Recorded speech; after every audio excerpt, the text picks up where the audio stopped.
वही सारी आप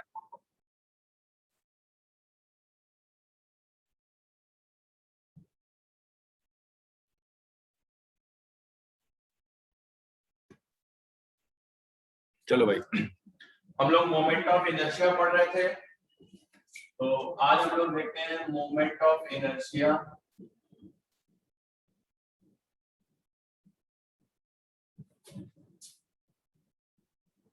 of continuous mass distribution.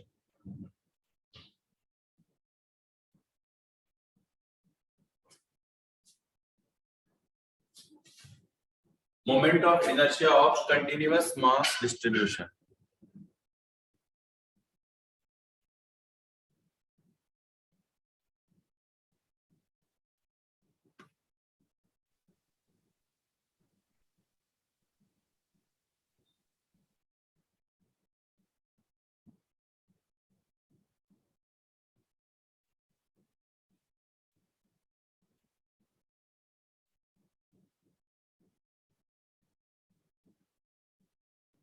ठीक है, तो हम लोगों को जैसे हमने आपको बताया कि कोई भी रिजिड बॉडी है,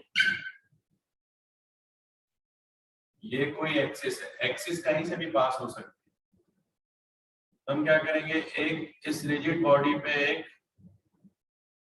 डीएम डिफरेंशियल मास एलिमेंट ले लेंगे आर डिस्टेंस पे, जिसको जो कि 90 डिग्री पे है, और ये एक्सिस है ए डैश।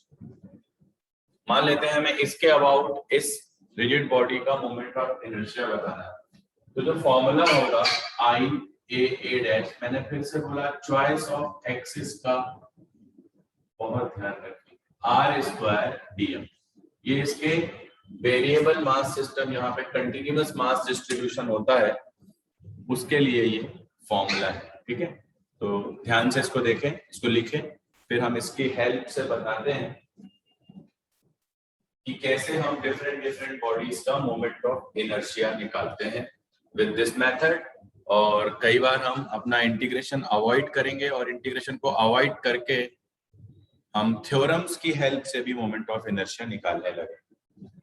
ये बहुत इंपॉर्टेंट, एक बात बस आप हमेशा ध्यान में रखिएगा कि मोमेंट ऑफ इनर्शिया का मतलब बॉडी जो एक्सिस दी हुई है उस एक्सिस के अबाउट बॉडी को घुमा के दे, जरूर इमेजिन कीजिएगा, उससे आगे की जर्नी जो रोटेशन में है वो आसान हो जाएगी। ठीक है, तो मोमेंट ऑफ इनर्शिया जो है बेसिकली एक्सिस और मास डिस्ट्रीब्यूशन, इन दोनों का कॉम्बिनेशन करके देखा जाता है। एक्सिस कहाँ है, मास डिस्ट्रीब्यूशन एक्सिस के अराउंड कैसा है।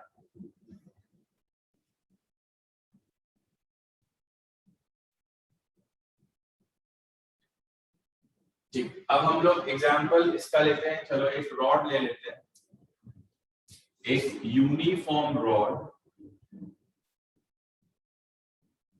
मास m, लेंथ l, उसके कॉर्नर से पास होने वाली, उसके किसी एक एंड से, कॉर्नर तो क्या, ये रॉड का एक एंड है,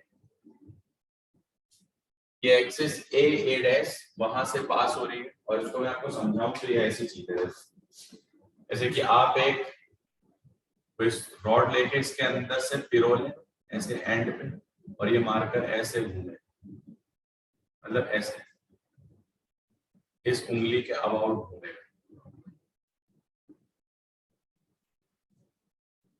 ठीक है, तो अगर हम यहाँ पे जाते हैं एक्स डिस्टेंस पे,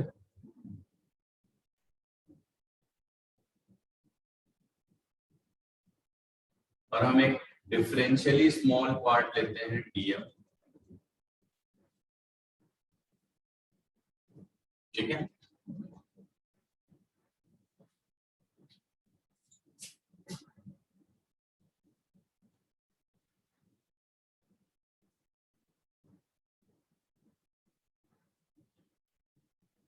तो इसका जो मोमेंट ऑफ इनर्शिया होगा रखे फॉर्मूले में, तो एक्स स्क्वायर डीएम, लिमिट यहां से यहां एल तक, 0 से एल तक, और डीएम हम फिर जानते हैं कि कैसे लिखा जाता है, एम बाई एल। बताओ यहां तक किसी को कोई प्रॉब्लम है?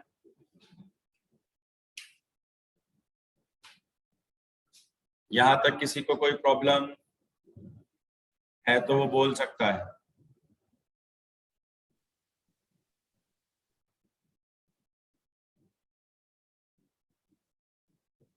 ठीक है, इसको फर्दर सॉल्व करते हैं।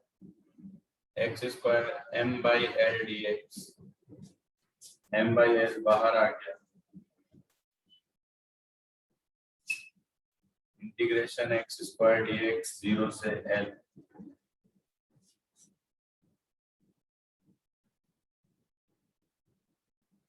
ये एक्स क्यूब बाई 3 होगा बेसिकली, लिमिट 0 से एल, सॉल्व करने पे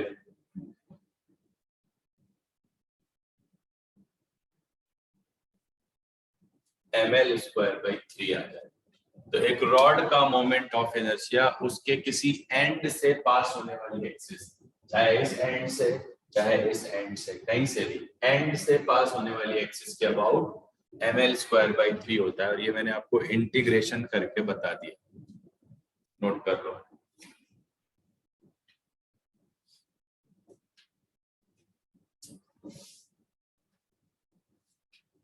ml स्क्वायर बाई 3 होता है, नोट कर लें सभी लोग।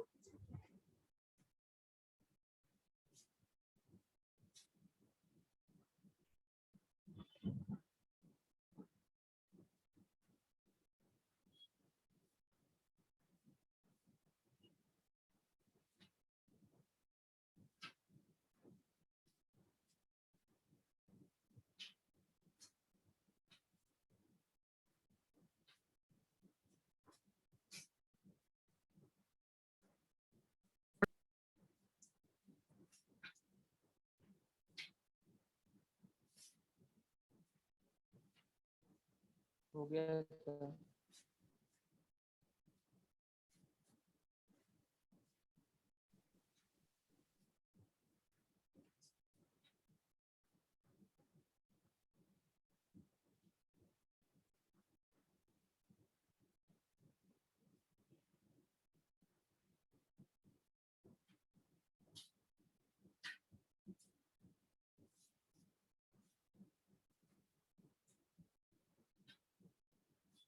आपको समझ आ रही है ये चीज बिल्कुल proper? Yes sir. Yes sir.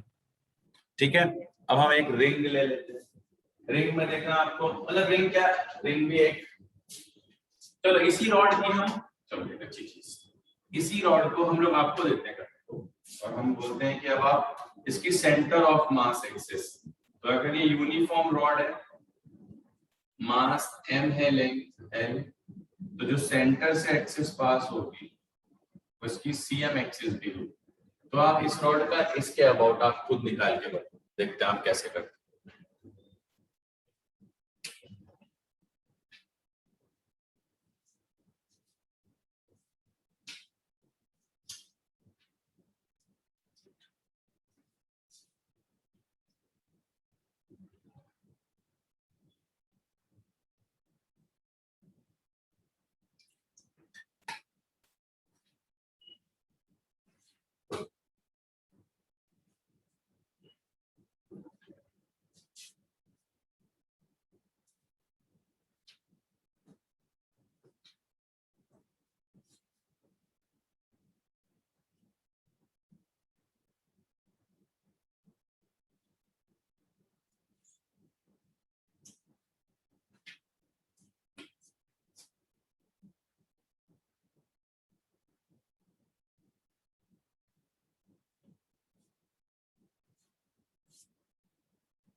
ठीक है,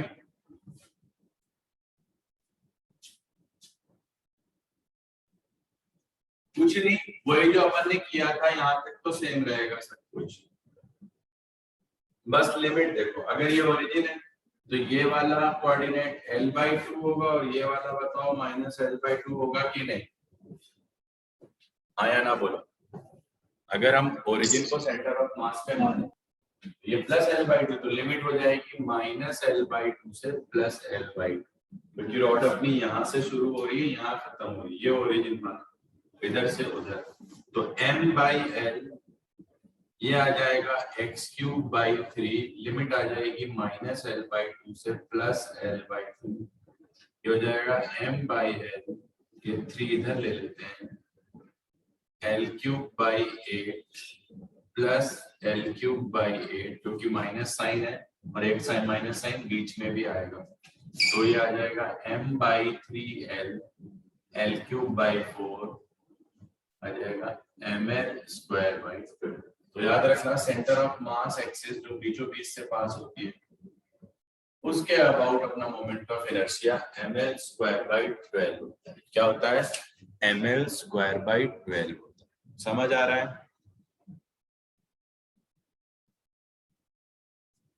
Yes, sir. ठीक है, अब लिखो some standard moment of inertia, some standard moment of inertia about the center of mass axis which is perpendicular to the plane of the object, which is perpendicular to the plane of the object। ये बहुत जरूरी है कि आपको ICM, कुछ आईसीएम्स याद हो, नहीं तो आपको इंटीग्रेशन में बार बार फंसना पड़ेगा। तो कुछ 10 या 12 आईसीएम्स हमको याद हो जाए तो दैट वुड बी बेनिफिशियल, तब हम इसको और जल्दी कर पाया करेंगे। तो देखते हैं वो क्या है आईसीएम्स। तो पहली तो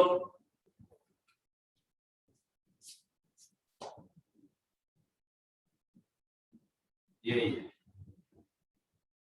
कोई m मास l लेंथ की यूनिफॉर्म रॉड के सेंटर ऑफ मास, पहली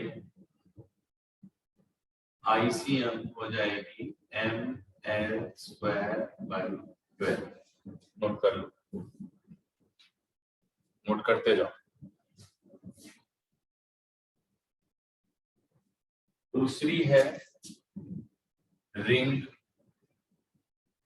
तो एक रिंग है, मास m, radius r, uniform ring का जो सेंटर ऑफ मास है वो यहाँ, और परपेंडिकुलर प्लेन के होनी चाहिए। सेंटर ऑफ मास एक्सिस कौन सी ले रहे हैं हम लोग, जो प्लेन के परपेंडिकुलर, तो इसका आईसीएम हो जाता है mr²। तीसरी है डिस्क,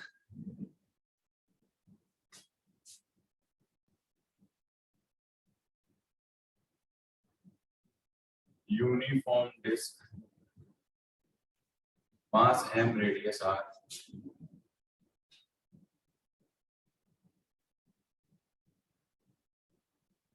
हाफ mr²।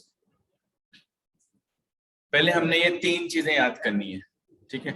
सबसे पहले तो याद करके सिर्फ ये नहीं याद रखना है कि mr² या हाफ mr², या ये भी याद रखना है कि कैसी वाली एक्सिस के अबाउट ये होता है, कैसी वाली एक्सिस के अबाउट हाफ mr² mr, क्योंकि मैक्सिमम गलती आप लोग अगर एंगुलर मोमेंटम में देखी जाए तो मोमेंट ऑफ इनर्शिया निकालने में करते हो, इसलिए आपको एंगुलर मोमेंटम L बराबर I ओमेगा, उसमें I जो होता है एक्सिस स्पेसिफिक चीजें होती हैं, तो एक्सिस जब तक आप नहीं पकड़ोगे तब तक आपको कॉन्सेप्ट क्लियर होगा नहीं, ठीक है, आप बस रटते रहोगे चीजों को।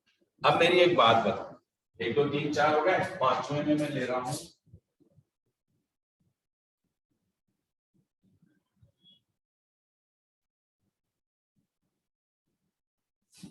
क्या हॉलो सिलेंडर को बनाने का बेस्ट तरीका ये है कि रिंग के ऊपर रिंग के ऊपर रिंग के ऊपर रिंग ऐसे रखते चले जाओ। तो बताओ एक हॉलो सिलेंडर में क्या Yes, sir.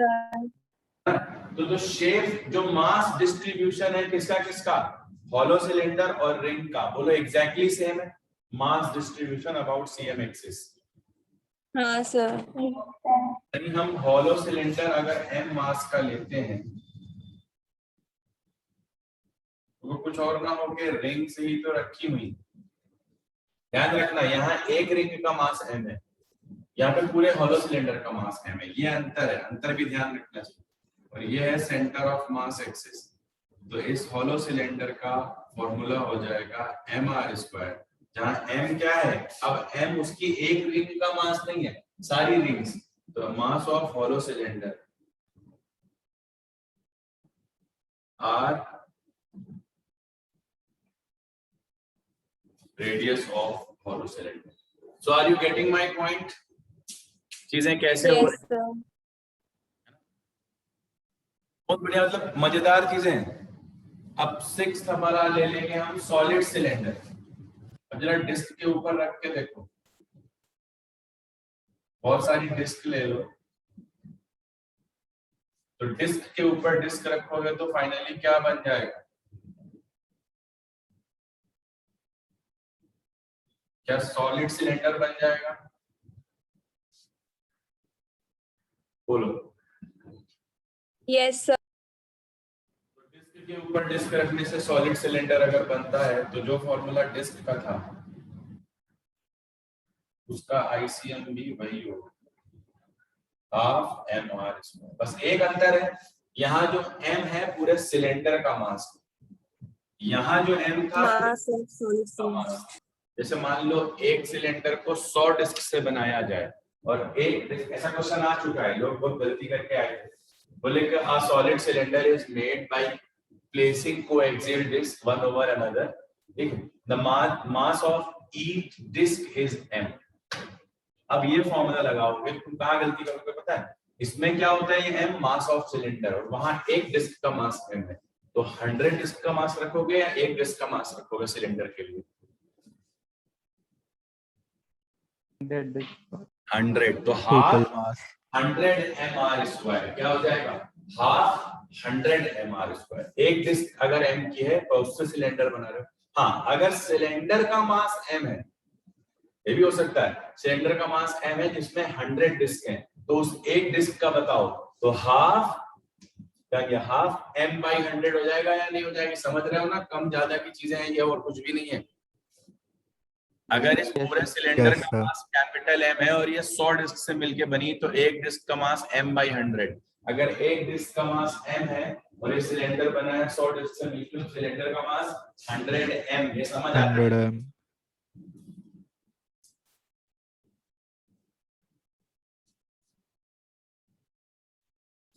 कोई कंफ्यूजन यहाँ तक? और ये आपको याद भी हो जाने चाहिए साथ साथ।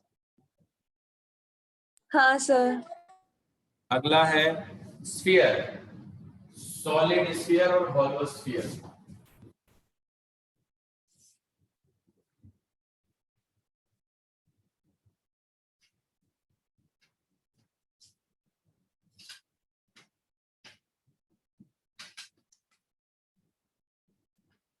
Solid sphere and hollow sphere. अगर एक सॉलिड स्फीयर ले लिया जाए,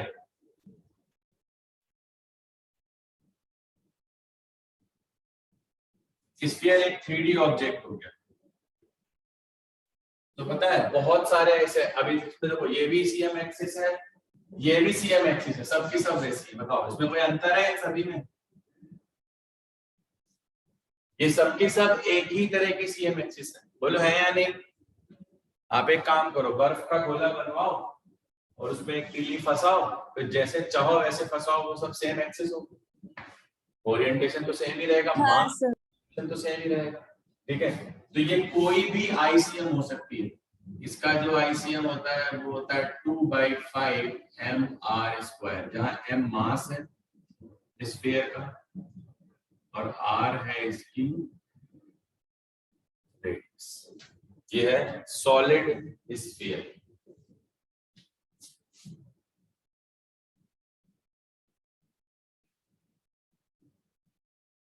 क्या है? सॉलिड स्फीयर का moment of inertia about it's CM axis. अब है हॉलो स्फीयर का।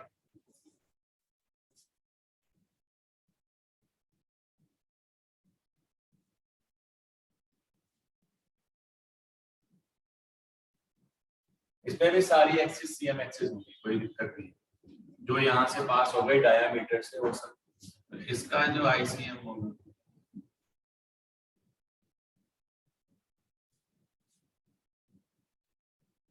मास m रेडियस r।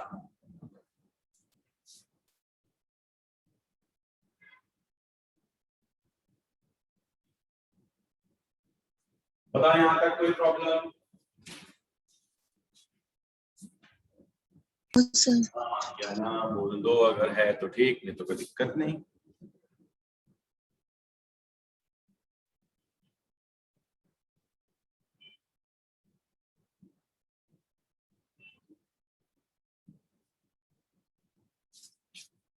है ना?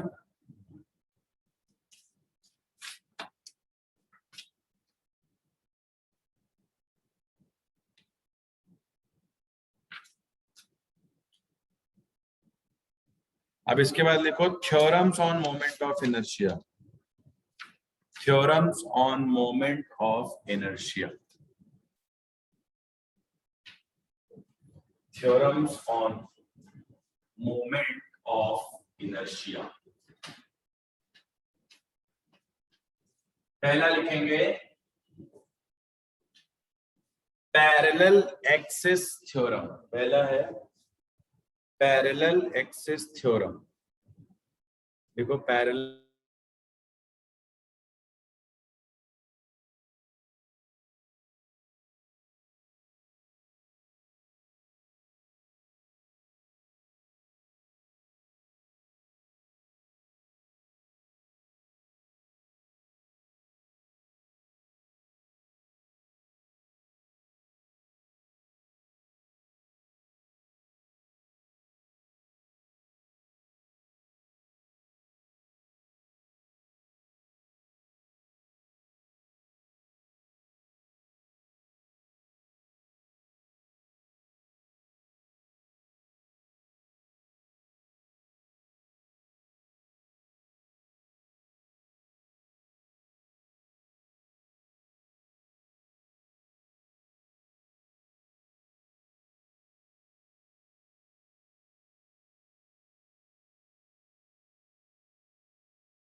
माइक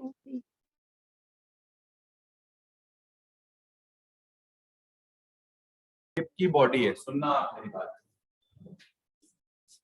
कोई भी इरेगुलर शेप की बॉडी है, आपको उसकी सीएम एक्सिस के अबाउट फॉर्मूला याद है या पता है, या आप निकाल सकते हो? आपको उसकी सीएम एक्सिस के अबाउट उस बॉडी का मोमेंट ऑफ इनर्शिया याद है, पता है, या आप उसको कैलकुलेट कर सकते हो? तो कोई ऐसी एक्सिस भले बॉडी में है, बॉडी के बाहर है, मैटर नहीं करता, कोई ऐसी एक्सिस जो उस सीएम की एक्सिस जिसके अबाउट आपको याद है, सुन लेना आप ध्यान से, ऐसी एक्सिस जो सीएम के अबाउट वाली एक्सिस के पैरेलल है, उसी के प्लेन में, ठीक है, जस्ट पैरेलल है, इसका आपको बताना है। इस एक्सिस का नाम मैं ए डैश देता हूं, ये अपनी सीएम एक्सिस है, ये याद है, ये बताना है। तो फॉर्मूला होता है I A dash is I C M plus M D square. M इस बॉडी का मास है और डी दोनों एक्सिस के बीच का परपेंडिकुलर डिस्टेंस है। तो पहले तो आप मुझे ये बताएं कि आपको क्लियर हुआ, ये थ्योरम क्लियर हुई? This is parallel axis theorem. If you know the moment of inertia about ICM, तो उस ICM के पैरेलल कोई भी एक्सिस है जो कि उस CM एक्सिस से d दूरी पे है, जो कि उस CM एक्सिस से d दूरी पे है। हाँ सर, आ गई। आ गई, बहुत बढ़िया। अब सुनना मेरी बात ध्यान से। I A dash equals to I C M plus M D square, ठीक।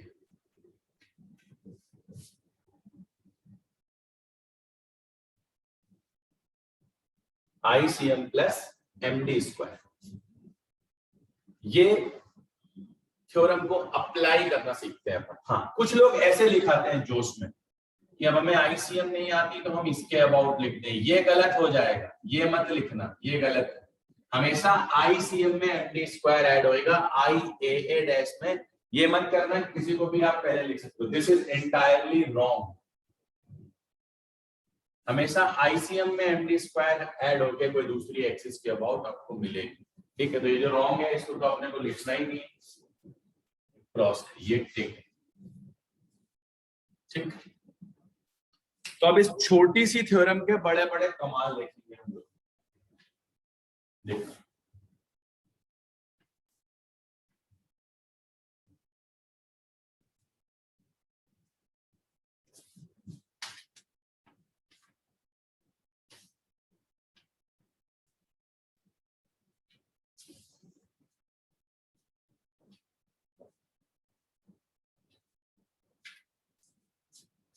ये आप एक रिंग ले लो, रिंग, ये इसकी आपको सीएम एक्सिस पता है,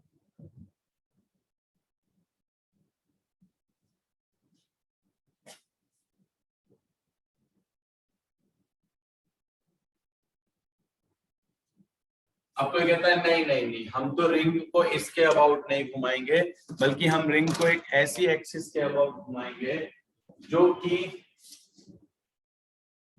इसकी सरकमफेरेंस से पास होती होगी, इसकी सरकमफेरेंस से पास होती होगी और सीएम एक्सिस के पैरेलल होगी, ठीक है। तो अब आपको अगर मैंने टेबल याद करवाई, अब आपको अगर इस वाली एक्सिस के अबाउट, एक्सिस का नाम बोलेगा कि वो रिंग के प्लेन के परपेंडिकुलर है लेकिन उसकी सरकमफेरेंस से पास होती है, और ऐसी बहुत सारी मिलेंगी, देखो ना हर जगह मिलेगी, इधर इधर इधर, जहां पे सरकमफेरेंस पे कहीं पे भी एक एक्सिस खींच लेना, तो वो सीएम एक्सिस के पैरेलल हो। तो इस क्वेश्चन में अगर मैं आई ए डैश लिखता हूं, इस क्वेश्चन में अगर मैं आई ए डैश लिखता हूं तो मुझे लिखना पड़ेगा रिंग का ICM plus M R square. M R square इसलिए कि इन दोनों के बीच का रेडियस ही डिस्टेंस है। अब मुझे बताओ, आईसीएम आपने रिंग का याद किया था, हाँ या ना?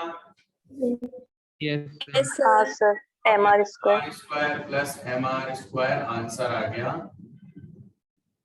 2mr square. बोलो हो गया? हाँ सर। नोट करो, इसका पहला एप्लीकेशन है। अब ऐसे ही आपको सबका बताना है। देखो, रॉड का आईसीएम पता, रॉड का ये वाला बता देना, एम एम और एन, कितने फॉर्मूले आपको दिए। डिस्क का आईसीएम पता है, डिस्क का ये वाला बता देना,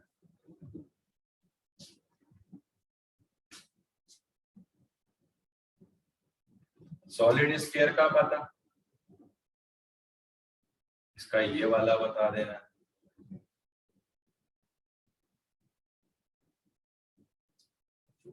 जरा ये तीनों करके बताओ।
तीनों के आंसर बताओ बच्चों।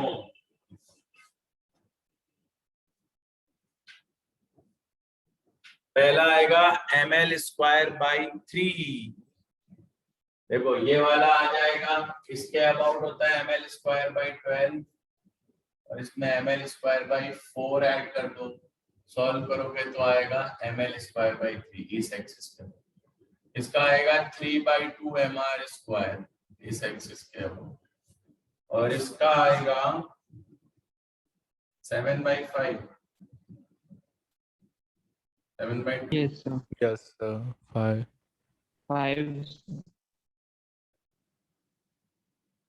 7/5 आएगा।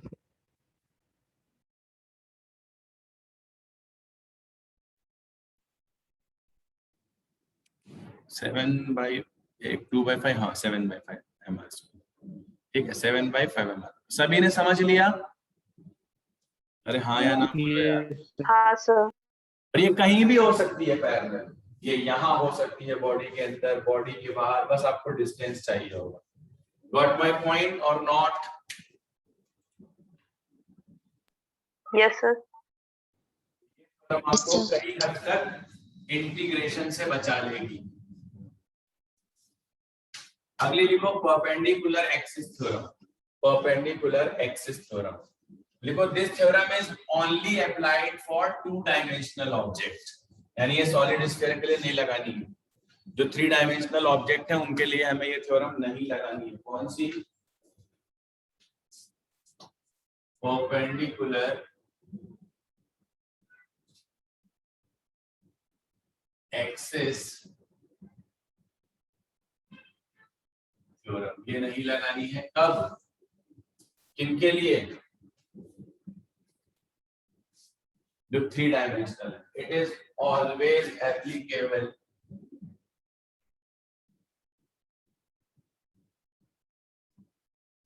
only for 2 dimensional object.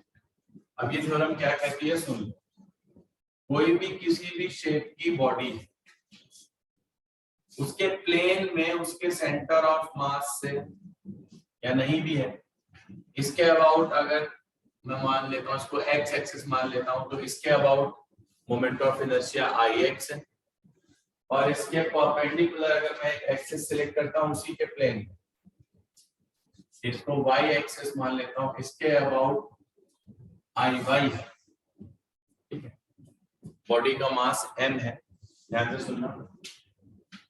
तो वो एक्सिस जो z की तरह होगी, ये x हो गई, ये y हो गई, ये z की तरह होगी बच्चों। ठीक है, यानी इसके प्लेन के परपेंडिकुलर जो एक्सिस होगी, यानी यहाँ पे मैं इसको क्रॉस कर देता हूँ, क्रॉस या डॉट जो भी, क्योंकि x से y, सॉरी डॉट होगा, x से y की तरफ चलेंगे तो हम बाहर आएंगे। तो जो डॉट में जो z एक्सिस के अबाउट, मतलब जो ऐसी एक्सिस होगी उसके अबाउट बॉडी का मोमेंट ऑफ इनर्शिया अगर आई जेड, ये थ्योरम कहती है कि आई जेड निकालने के लिए आप दोनों का स्केलर एडिशन कर दो। किसका? आई एक्स और आई वाई का, आई एक्स और आई वाई का। नोट करो ये थ्योरम।